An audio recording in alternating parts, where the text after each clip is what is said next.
This is a Clark University podcast.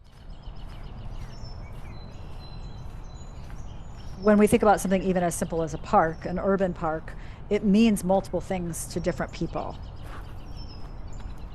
And people can come together and share the park. They can share it as a protest space. They can come together and share it as a space to play a game of some kind, an organized sport. They can share it as a place to come together and eat food and sometimes even prepare food together. But not everyone at all times will agree on that use of space. And even when people come together to use it, there may be other users who have a use that's in conflict. So we have to always be trying to see a space from a different perspective if we want to really understand it. How do we think about space? And then how do we think about designing spaces? And I would differentiate those because there's not a singular way to think about cities, because cities are multiple things all at once. As a geographer, I'm interested in space. I'm interested in how we create places or imagine ideal places, but we're kind of always problematizing the idea that we can come up with something that works for everyone. Imagine living in a utopia. What does it look like?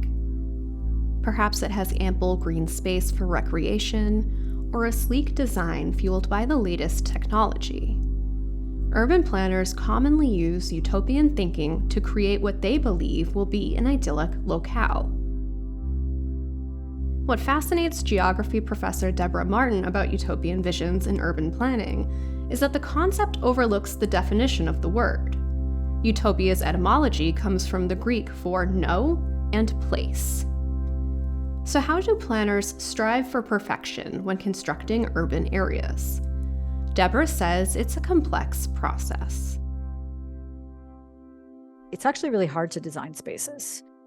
I think the best kinds of design are those that do not prescribe how space should be used. They may be trying to accommodate a certain kind of use.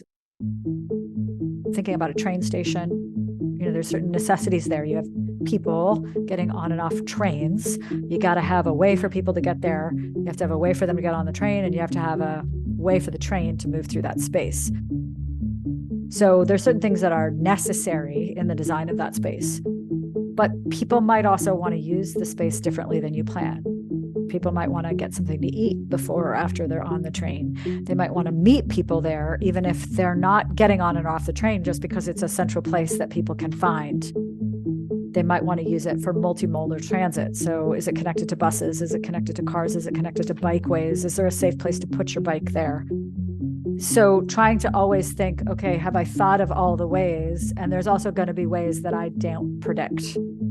And so I think design actually is problematic around space, urban space, because we're trying to design for something we may not have imagined yet. And a lot of design fails that part of it, not having imagined yet how somebody is going to want to reappropriate the space for something else. I'm Melissa Hansen, a producer in Clark's communications office, and this is Challenge Change. This semester, Deborah is teaching a course about planning cities for the 21st century. They're exploring why people approach urban design and policy from a place of utopian thinking, which begs a larger conversation about our perception of cities and how they form and function. Well, I've always kind of been interested in thinking about the history of thought. So most of my classes are taught with attention to a starting point in history. The meaning of utopian is Greek for no place. And there's some debate about whether More meant it ironically or cynically, that there could be no perfect place. We look at late 19th, early 20th century writings about cities and how to have the best kind of city. The cities of the future would be laid out to a master plan. Streets and buildings no longer haphazard but harmoniously related. The skyscraper, in itself a useful form, would still appear, but only in isolation. One of the first pieces we look at from that is Ebenezer Howard's Garden City, which was very early 20th century. And he, in a sense, is rejecting industrial cities and saying that we need cities that are planned to be separate from factories, and that will have lots of green space and walking and residential community and kind of simple, common retail center. Again, we sort of talk about what's good, what's bad about that, and debate, is it possible to have utopian thinking? We talk about what are the things we would want for society. Things like equal access to housing, equal access to healthcare, ability to work in a job where you feel fulfilled, ability to express your opinion. It gets complicated pretty quickly, even if we start talking about social needs rather than social space. What we see is that what's utopian for one person, what really makes the world work well, might not work for everybody else. When we think we know what people need green space, then we prescribe green space in a certain way. Even looking at the history of parks in America, for example, I think a lot of people think parks are a good thing to live near, but parks themselves have been a contested space in terms of our parks for play, our parks for sitting, our parks for noise, our parks for music. You end up having a lot of potential conflict over what people might think is good for everyone. In the early development of parks in the United States, the options were more limited. Yeah, like the Boston Common or Elm Park in Worcester, where some of the ideas for those come from Frederick Law Olmsted, who believed in parks as having a civilizing influence on people. He was writing and thinking at a time when there was a lot of immigration to the United States, a lot of different cultures coming together, and the idea is that it would, he didn't use these words, but contribute to assimilation by helping people kind of come together and know the best way to behave in public. Determining what urban design components satisfy the most people ultimately becomes a conversation about values. One early reading that we do, and going back to some of the things I said about social stuff, less about the physical use of space, is a planner by the name of John Friedman, who in the year 2000 published a piece about the good city. Here's Friedman, known as the father of urban planning, speaking in 2016 at UCLA, where he began teaching in 1969. We have to think very carefully about what sort of values we want to further in the world around us, in the world with which we interact. Well, the oldest one is social justice and the whole question of equality and inequality, and how to have a more egalitarian society that is inclusive of all different modes of living. You know, we need to meet people's basic needs. So sometimes that ends up being a conversation about universal basic income. Should everybody have universal basic income? And then we get into the discussions about how do you pay for universal basic income? And is it an incentive for people to not participate in society? So even things that seem like we're creating a common set of values about base common needs that every human person has, we have disagreements about how to meet them, whether we can meet them, and even the notion of how do we participate in society, and is that something we incentivize people to do? People are aware of how a space makes them feel, but don't always understand why.